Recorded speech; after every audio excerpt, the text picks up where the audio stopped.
नमस्कार। History junction Hindi में आपका स्वागत है। आज हम अरावली की चोटियों के उस सफर पर निकलेंगे जहां से अक्सर परीक्षा में सवाल पूछे जाते हैं।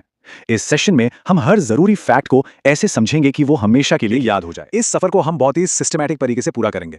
सबसे पहले अरावली का एक छोटा सा इंट्रोडक्शन लेंगे, फिर दक्षिण, मध्य और उत्तरी अरावली की चोटियों को एक एक करके खंगालेंगे और आखिर में वो सारे की पॉइंट्स दोहराएंगे जो एग्जाम में आपकी नैया पार शुरू लगेंगे। करते हैं। देखिए, अरावली पर्वतमाला इतनी विशाल है कि इसे एक साथ समझना थोड़ा मुश्किल हो जाता है।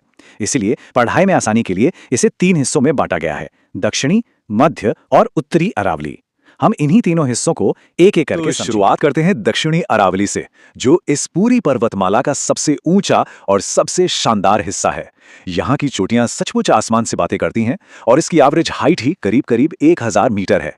यही बात इसे सबसे खास बनाती है। दक्षिणी अरावली में है राजस्थान की सबसे ऊंची चोटी गुरु शिखर। अब इसकी एक और खास बात है, इसका निकनेम कर्नल जेम्स टॉड ने इसे संतों का शिखर कहा था। और ये फैक्ट इतना इंपॉर्टेंट है कि 2015 की महिला पर्यवेक्षक परीक्षा में ये सीधा सीधा सवाल पूछा। अच्छा, गुरु शिखर की ऊंचाई को लेकर ना अक्सर स्टूडेंट्स कंफ्यूज हो जाते हैं और एग्जामिनर बस इसी कंफ्यूजन का फायदा उठाते हैं। तो ध्यान से समझिए, चोटी की जो नेचुरल हाइट है वो है 1722 मीटर, लेकिन उसके ठीक ऊपर 5 मीटर ऊंचा दत्तात्रेय ऋषि का एक मंदिर बना हुआ है।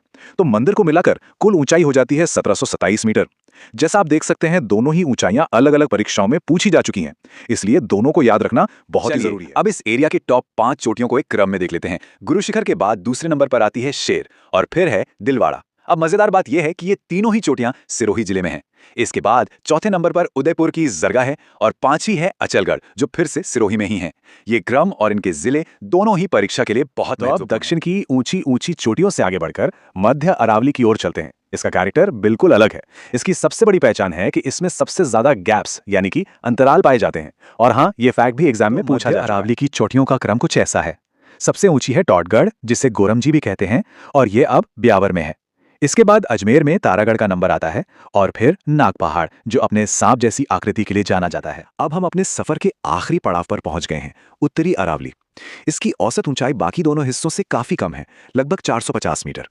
लेकिन यहाँ सिर्फ कम ऊंचाई ही नहीं, एक और गंभीर मुद्दा है जिस पर ध्यान देना बहुत जरूरी है। जैसा कि आप इस स्लाइड में देख सकते हैं, ये पूरा इलाका अवैध खनन की वजह से एक बड़े इकोलॉजिकल क्राइसिस यानी कि पारिस्थितिक संकट से जूझ रहा है। ये सिर्फ एक एनवायरमेंटल इशू नहीं है, बल्कि परीक्षाओं में भी ये एक जरूरी सवाल बन चुका है। यहाँ एक हैरान कर देने वाला फैक्ट है। भले ही उत्तरी अरावली की एवरेज हाइट सबसे कम हो, लेकिन इसकी जो सबसे ऊंची चोटी है सीकर की रघुनाथगढ़, वो मध्य अरावली की सबसे ऊंची चोटी टॉडगढ़ से भी ज्यादा ऊंची है ना कमाल की बात। ये एक बहुत ही जरूरी कंपैरिजन है। इसके बाद मालखेत, खो, भरांच और बिलाली जैसी दूसरी चोटियां आती हैं, जिनके जिले और ऊंचाई आपको याद रखनी है। देखिए, ये पूरी कहानी को एक नजर में साफ कर देता है। सबसे ऊंची चोटी है दक्षिण में गुरु शिखर। उसके बाद, जैसा हमने डिस्कस किया था, उत्तर की रघुनाथगढ़ आती है और फिर नंबर आता है मध्य की टॉडगढ़ का। ये विजुअल कंपैरिजन इन ऊंचाइयों को याद रखने में बहुत मदद करता है। सबसे जरूरी बातें एक बार फिर से दोहराते हैं। पहली, गुरु शिखर की दोनों ऊंचाइयां याद रखनी है। दूसरी, दक्षिणी अरावली की टॉप 3 चोटियां सिरोही में हैं। तीसरी, टॉडगढ़ अब अजमेर में नहीं, ब्यावर जिले में है। ये नया अपडेट है। और चौथी, वो दिलचस्प बात कि उत्तर की सबसे ऊंची चोटी मध्य की सबसे ऊंची चोटी से भी ऊंची है। ये वो पॉइंट्स हैं जिन्हें आप बिल्कुल नहीं भूल सकते।